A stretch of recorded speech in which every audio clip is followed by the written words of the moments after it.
নমস্কার, ছোট্ট একটি গল্প নিয়ে আপনাদের সামনে উপস্থিত হয়েছি। গল্পের নাম শেষ বিকেলের উপহার।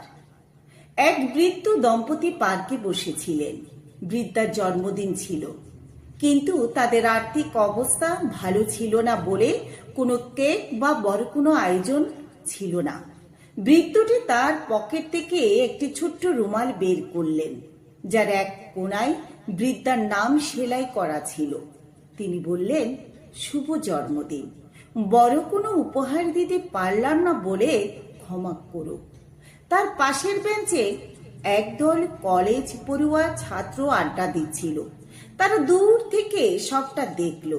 কিছুক্ষণের মধ্যে তারা নিজেদের পকেট খরচ করে কিছু টাকা জমিয়ে ছোট্ট একটা কেক আর একগুচ্ছ ফুল কিনে নিয়ে এলো। তারা সবাই মিলে বৃদ্ধাকে ঘিরে হ্যাপি বার্থডে গান গাইল। বৃদ্ধা আবেগাপ্লুত হয়ে বললেন, আমি তো তোমাদের চিনিনি বাবা, তোমরা কে? আমাকে ফুল আর কেক দিলে। ছেলেরা বলল, আজ থেকে আমরা আপনার নাতি। আমাদের পরিবারের বড়রা সবসময় সম্মান আর ভালোবাসা পান। আপনারাও তো আমাদের পরিবারের বাইরের কেউ নন।